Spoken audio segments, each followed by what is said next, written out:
नमस्कार। मैं डॉक्टर बालाजी भूरे बीए द्वितीय वर्ष का पाठ्यक्रम आधुनिक काव्य पेपर क्रमांक 7 के अंतर्गत पाठ्यक्रम में रखी गई किसान कविता को प्रस्तुत कर रहा हूं, जिसके कवि है मैथिली शरण गुप्त।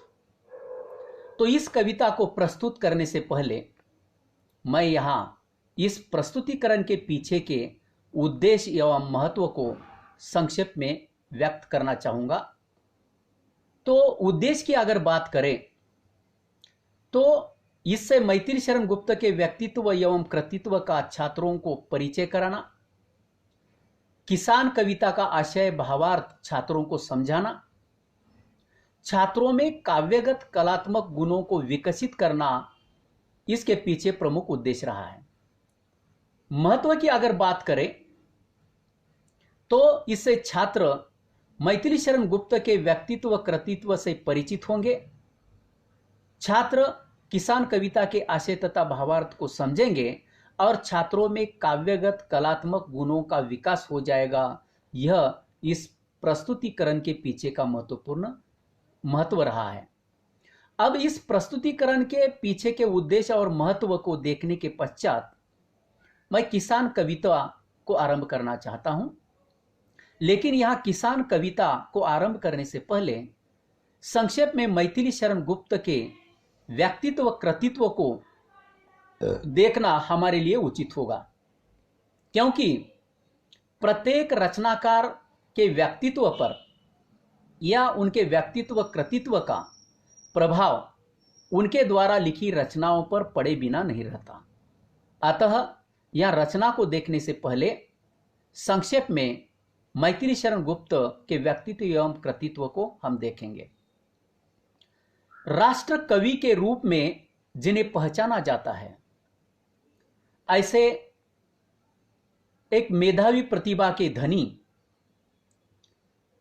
मैथिली शरण गुप्त जी का जन्म उत्तर प्रदेश के झांसी जिले के चिरगांव गांव में 1886 में हुआ और निधन 1965 में हुआ।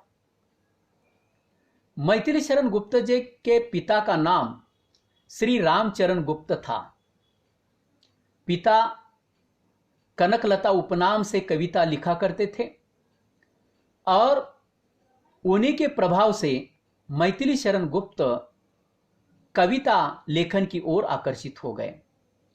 बचपन में लिखी कविता को देखकर पिता ने मैथिली शरण गुप्त को आशीर्वाद देते हुए कहा भी था कि आगे चलकर तू मुझसे भी बड़ा प्रसिद्ध कवि बन जाएगा और परिवार का नाम रोशन करेगा।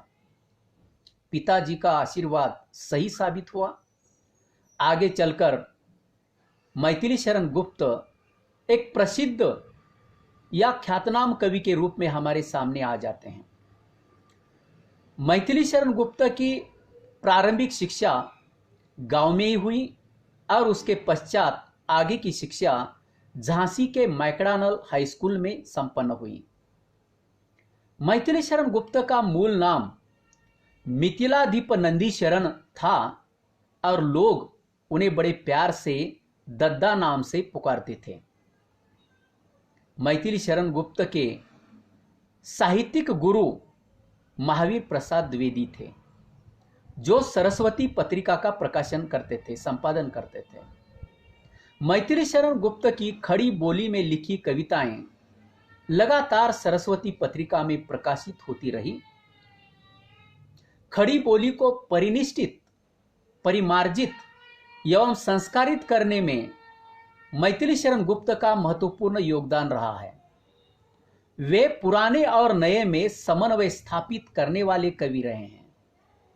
सामंजस्यवादी विचारों को लेकर चलने वाले कवि हैं। अतः मैथिली शरण गुप्त के व्यक्तित्व को लेकर आचार्य रामचंद्र शुक्ल जी ने कहा है कि गुप्त जी वास्तव में सामंजस्यवादी कवि हैं। प्रतिक्रिया का प्रदर्शन करने वाले अथवा मद में झूमने वाले कवि नहीं। सब प्रकार की उच्चता से प्रभावित होने वाला हृदय उन्हें प्राप्त है। प्राचीन के प्रति पूज्य भाव तथा नवीन के प्रति उत्साह दोनों इनमें है। तो मैथिली शरण गुप्त की रचनाएं जो है उनकी विशेषताओं को अगर देखें तो देश प्रेम, राष्ट्रभक्ति, श्रम मूल्य की स्थापना, उपेक्षित स्त्रियों का नायकत्व, सांस्कृतिक, ऐतिहासिक, राजनीतिक, धार्मिक जागरण, नाटकीयता, इतिवृत्तात्मकता, वर्णनात्मकता, गेयात्मकता इनके काव्य की विशेषताएं हैं। इन्होंने अपनी रचनाओं के माध्यम से देश प्रेम, राष्ट्रभक्ति, सांस्कृतिक, ऐतिहासिक गौरव गान को प्रस्तुत किया है। स्त्रियों के प्रति भी उनका विचार उदात्त रहा है। उनकी एक प्रसिद्ध काव्य पंक्ति यहां मुझे याद आती है। उन्होंने कहा है नारी को लेकर, अबला जीवन हाय तुम्हारी यही कहानी, आंचल में है दूध मगर आंखों में है पानी। अर्थात नारी का इतना महत्व होने के बावजूद भी उनकी आंखों में पानी अर्थात जो पीड़ा है उसे उन्होंने यहां व्यक्त किया है। मैथिली शरण गुप्त के काव्यगत या रचनागत योगदान को देखते हुए 1946 में हिंदी साहित्य सम्मेलन में साहित्य वाचस्पति की उपाधि से उन्हें सम्मानित किया गया। 1948 में आगरा विश्वविद्यालय से डीलिट की उपाधि उन्हें प्रदान की गई और 1957 में उनका प्रसिद्ध काव्य साकेत, जिसे महाकाव्य कहा जाता है, उस महाकाव्य पर मंगला पुरस्कार उन्हें प्राप्त हुआ। मैथिली शरण गुप्त राज्यसभा के भी एक मनोनीत सदस्य रहे हैं। उनकी रचनाओं के बारे में अगर कहा जाए तो भारत भारती, रंग में भंग, जयद्रथ वध, प्लासी का युद्ध, पंचवटी, किसान, यशोधरा, साकेत आदि उनकी चर्चित रचनाएं हैं। अब इन समस्त चर्चित रचनाओं में से किसान एक उनकी काफी प्रसिद्ध कविता है। तो किसान कविता को देखने से पहले यहां इस कविता के माध्यम से मैथिली शरण गुप्त ने क्या प्रस्तुत करने का प्रयास किया है। मैथिली शरण गुप्त इस कविता के माध्यम से भारतीय किसान की पीड़ा, उसकी वेदना को प्रस्तुत करते हैं। हम देखते हैं कि भारत कृषि प्रधान देश है, बावजूद इसके उनके जीवन में किस प्रकार पीड़ा या समस्याएं आती है, इसका वर्णन कवि ने यहां किया है। गुप्त जी ने भारतीय किसानों की मेहनत और कठोर परिश्रम के बावजूद आर्थिक तंगहाली से उत्पन्न उनकी पीड़ा को यहां प्रस्तुत किया है। समाज में किसान देश के लिए, समाज के लिए जी तोड़ मेहनत कर फसल उगाता है, लेकिन उस मेहनत का मुआवजा उसे ठीक से नहीं मिलता। किसान धूप में, ठंड में, बारिश में रात दिन खेत में मेहनत करता है। वह बारिश में भीगते हुए, ठंड में सिकुड़ते हुए, धूप में जलते हुए, तपते हुए खेत में इस उम्मीद से मेहनत करता है कि अधिक से अधिक फसल उग सके। लेकिन दुर्भाग्य से यह कि अच्छी फसल होकर भी उन्हें उसका लाभ नहीं मिलता, क्योंकि साहूकारों और महाजनों का कर्ज चुकाने में ही उनकी मेहनत चली जाती है। साल के अंत में अधिक से अधिक धान्य या फसल साहूकारों और महाजनों के घर कर्ज के रूप में ही चला जाता है। पुनः किसान उसी उम्मीद से फिर संकटों का सामना करने के लिए तैयार हो जाता है। खेत में रात दिन मेहनत करने के लिए तैयार हो जाता है। कवि को लगता है कि ऐसा कैसा लोभ है किसान में कि जो इतनी समस्याओं का सामना करने के बावजूद भी, कोई लाभ न मिलने के बावजूद भी पुनः वह खेत में कार्य करने के लिए तत्पर है। किसान को अन्नदाता कहा जाता है। वह स्वयं भूखा रहकर समाज का, देश का पालन पोषण करता है। स्वयं अधनंगा रहकर भी दूसरों को कपड़े पहनाता है। तो इस प्रकार इस कविता में मैथिली शरण गुप्त ने किसान की मेहनत, उसकी ईमानदारी, निष्ठा, परिश्रमशील वृत्ति के साथ साथ उनकी मानवतावादी व उदारवादी दृष्टि को व्यक्त किया है। अब किसान कविता को हम यहां देखेंगे।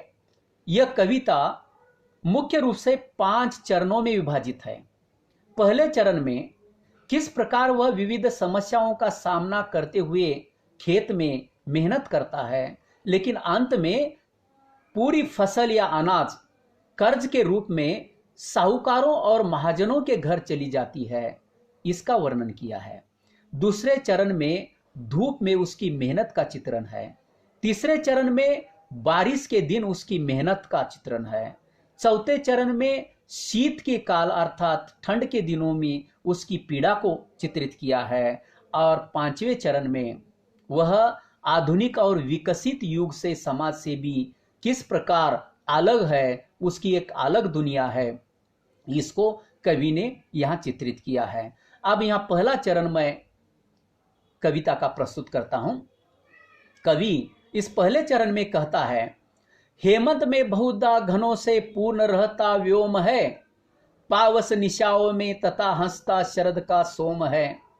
हो जाए अच्छी भी फसल पर लाभ कृषकों को कहाँ, खाते खवाई बीज ऋण से हैं रंगे रखे जहां, आता महाजन के यहाँ वह अन्न सारा अंत में, अधपेट खाकर फिर उन्हें है कांपता हेमंत में।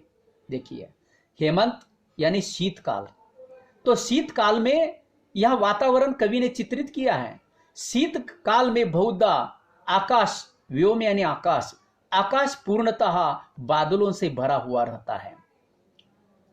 रात के समय बारिश होती है, दिन रात बारिश होती है, और कभी कभार व्योम में, आकाश में हंसता हुआ चांद दिखाई देता है, अर्थात शीतलता फैलाता हुआ चांद। यह एक प्रतीक के रूप में है।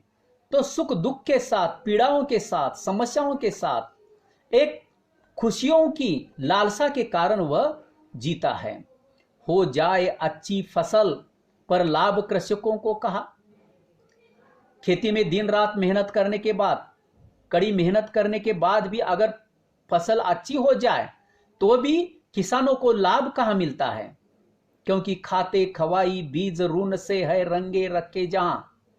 क्योंकि उन्होंने जो फसल उगाने के लिए बीज लिया है, खाद लिया है या ऋण लिया है, उन ऋणों से साहूकारों के बही खाते भरे हुए हैं, और फसल जब आ जाती है, निकल जाती है, तब आता महाजन के यहाँ वह अन्न सारा अंत में सारा अन्न महाजन और साहूकारों के घर आ जाता है कर्जे के बदले में, और पुनः अधपेट खाकर फिर उन्हें कांपता हेमंत में। फिर शीतकाल में कांपने के लिए, काम करने के लिए थरथराते आधपेट भूखा किसान पुनः खेत में काम करने के लिए तैयार हो जाता है। तो इस प्रकार किसान की वेदना यहां कवि ने प्रस्तुत की है। दूसरा चरण, बरस रहा है रवि अनल, भूतल तवासा जल रहा है, चल रहा सन सन पवन, तन से पसीना बह रहा। देखो कृषक शोषित सुखाकर हल तथापि चला रहे, किस लोभ से इस आंच में निज शरीर जला रहे। देखो, अब धूप काल का समय है।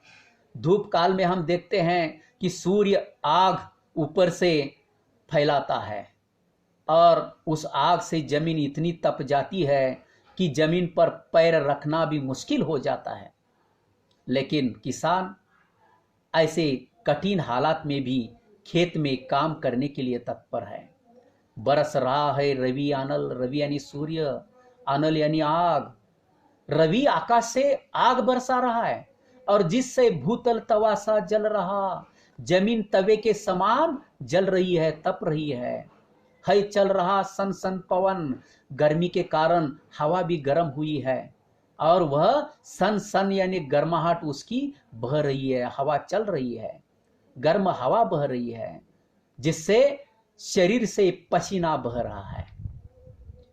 देखो कृषक शोषित सुखाकर हल तथापि चल रहा, शरीर पसीना से तरबतर हुआ है, फिर भी उस पसीने से भीगे कपड़ों को वो सोखता है, सुखाता है, और वह पुनः खेत में गर्मी के दिन हल चलाने के लिए तत्पर है, वह हल चलाता है। यह सब देखकर कवि को लगता है कि किस लोभ से इस आग की भट्टी में किसान स्वयं का शरीर जला रहा है, निज स्वयं का शरीर जला रहा है। कवि को प्रश्न उपस्थित हो जाता है।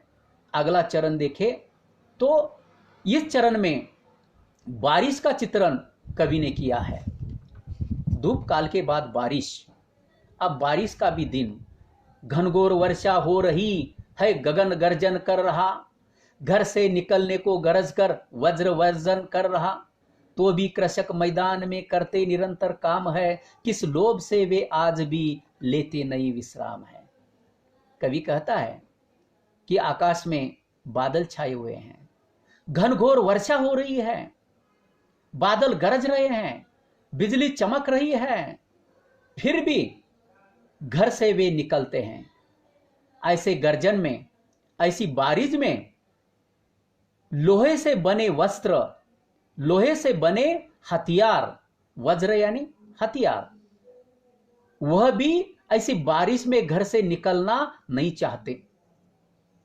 फिर भी किसान ऐसे कठिन हालात में भी वह खेत में काम करने के लिए निकल पड़ता है। तो भी कृषक मैदान में करते निरंतर काम है, घनघोर वर्षा में भी, गर्जन में भी वह निरंतर हमेशा खेत के मैदान में किसान काम करते रहते हैं। कवि को लगता है कि ऐसा कौन सा लोभ है, किस लोभ से किसान आज भी रात दिन कठिन परिस्थितियों में भी विश्राम नहीं लेते, परिश्रम करते रहते हैं। तो यह तीसरा चरण। अब चौथा चरण हम यहां देखेंगे। चौथे चरण में शीतकाल का वर्णन है। अब शीतकाल की अनुभूति हम सब ले चुके हैं। शीतकाल में जब कड़ाके की ठंड पड़ती है तब बाहर निकलना मुश्किल है, घर में सोना भी मुश्किल है, बैठना भी मुश्किल है, बाहर निकलने की तो बात छोड़िए। लेकिन किसान की हालत, किसान का श्रम देखिए। शीतकाल में भी बाहर निकलता मौत है, आधी अंधेरी रात है शीत कैसा पड़ रहा और थरथराट गात है, तो भी कृषक ईंधन जलाकर खेत पर है जागते, ये लाभ कैसा है न जिसका मोह अब भी त्यागते। अब इस चरण को पढ़ने के बाद हमारे आंखों के सामने एक चित्र उपस्थित होता है कि इतने कड़ाके की ठंड है, अंधेरी रात है, घना अंधेरा है, और ऐसी स्थिति में बाहर निकलना मतलब मौत को निमंत्रित करना है शीत कैसा पड़ा रहा और थरथराट गात है। इतने कड़ाके की ठंड है तो पूरा शरीर थर थर करने लगता है, कड़ाके से थर थर करने लगता है, कंपित होने लगता है। ऐसे कड़ाके की ठंडी में भी तो भी कृषक किसान ईंधन जलाकर, लकड़ियां जलाकर खेत पर जागते हैं, क्योंकि रात के समय आई हुई अच्छी फसल कोई नष्ट न कर सके, कोई जानवर खा न जाए, तो उसकी रक्षा के लिए वह रात के कड़ाके की ठंडी में भी ईंधन जलाते हुए वह खेत की रक्षा करते हैं, फसल की रक्षा करते हैं। यह लाभ कैसा है न जिसका मोह अभी भी त्यागते। कवि कहता है कि कमाल है, कैसा लोभ है यह कि अभी भी अपने इस मोह को वह त्यागते नहीं। अब अगली अंतिम पांचवी कड़ी है जिसमें मैथिली शरण गुप्त कहते हैं, संप्रति कहाँ क्या हो रहा कुछ उसको ज्ञान है वायु कैसी चल रही इसका न कुछ भी ध्यान है, मानो भुवन से भिन्न उसका दूसरा ही लोक है, शशि सूर्य हैं फिर भी कहीं उनमें नहीं आलोक है। कितनी बड़ी बात कही है। संप्रति यानी वर्तमान में, संप्रति कहाँ क्या हो रहा है, वर्तमान में समाज में देश में क्या हो रहा है उसका कोई उसे ज्ञान नहीं है वायु कैसी चल रही, हवा कैसी बह रही है, लोग किस प्रकार बर्ताव कर रहे हैं, किस प्रकार का समाज में परिवर्तन आ रहा है, किस प्रकार का विकास हो रहा है, लोग किस प्रकार नए ढंग से बोल रहे हैं, जी रहे हैं, उनका खान पान वेशभूषा किस प्रकार विकसित या परिवर्तित हुई है, शिक्षा का महत्व, विज्ञान का महत्व, नई नई खोज, इसके बारे में उसे कोई ज्ञान नहीं है, इसका उन्हें कुछ भी ध्यान नहीं है। इसे देखकर कवि को लगता है मानो भुवन से भिन्न उनका दूसरा ही लोक है। ऐसा लगता है कि मानो किसान का इस दुनिया से एक अलग लोक है, अलग दुनिया है, अलग विश्व है, जहां सूर्य है, शशि है, चंद्र है, फिर भी वहां आलोक नहीं है, प्रकाश नहीं है। देखिए, यहां सूर्य चंद्र रहने के बावजूद भी अंधकार होने से तात्पर्य है कि ऐसे आज के विकसित युग में भी, भौतिकवादी युग में, विकासशील समाज में भी किसान के जीवन में अंधेरा है। विकास किसान से कोसों दूर है। वह केवल दिन रात मेहनत करता है, जी तोड़ मेहनत करता है और समाज का या राष्ट्र का पोषण करने का प्रयास करता है। तो इस प्रकार निष्कर्ष रूप में अगर हम बात करें इस कविता को लेकर, तो गुप्त जी की किसान कविता किसानों की ईमानदारी, परिश्रम, मानवतावादी एवं उदारवादी दृष्टि को व्यक्त करती है। इस कविता से कुछ निष्कर्ष बिंदु हमारे सामने आ जाते हैं। जैसे एक, यहां किसानों की मेहनत और कठोर परिश्रम के बावजूद उनकी आर्थिक तंगहाली से उत्पन्न पीड़ा का चित्रण कवि ने किया है। दूसरा, अधिक फसल उग सके इसलिए किसान धूप में, ठंड में एवं बारिश में किसी भी पीड़ा की परवाह किए बिना रात दिन खेत में मेहनत करता है, यह व्यक्त हुआ है। चौथा, किसानों की कमाई साहूकार और महाजन का कर्ज चुकाने में ही चली जाती है, अर्थात कर्ज की समस्या भी यह व्यक्त हुई है। पांचवा मुद्दा, आसपास क्या चल रहा है इसका उसे कोई लेन देन नहीं, क्योंकि विकास क्या होता है यह किसान को मालूम नहीं है, उससे वह कोसों दूर है। इसे भी मैथिली शरण गुप्त ने इस कविता में व्यक्त किया है। और अगला बिंदु है, स्वयं भूखा रहकर भी वह समाज का पालन पोषण करता है। यह महत्वपूर्ण इस कविता की विशेषता है कि किसान स्वयं भूखा रहकर, स्वयं अधनंगा रहकर दूसरों को कपड़े पहनने के लिए देता है या दूसरों की भूख मिटाता है। अन्नदाता के रूप में मैथिली शरण गुप्त ने इस कविता में किसान का चित्रण किया है। लगभग किसान कविता किसान की जीवन गाथा है। इस कविता के माध्यम से मैथिली शरण गुप्त जी ने किसान की श्रमशील प्रवृत्ति, अन्नदाता की वृत्ति के बावजूद, श्रम मेहनत के बावजूद उनके जीवन में किस प्रकार विविध समस्याएं आती है, समस्याओं का सामना करना पड़ता है, उन्हें गरीबी तथा दरिद्रता का जीवन जीना पड़ता है, इसको अभिव्यक्त किया है। यहाँ कविता को मैंने अपने विचारों को प्रस्तुत किया है। यहाँ मैं अपनी वाणी को विराम देता हूँ। बहुत बहुत धन्यवाद।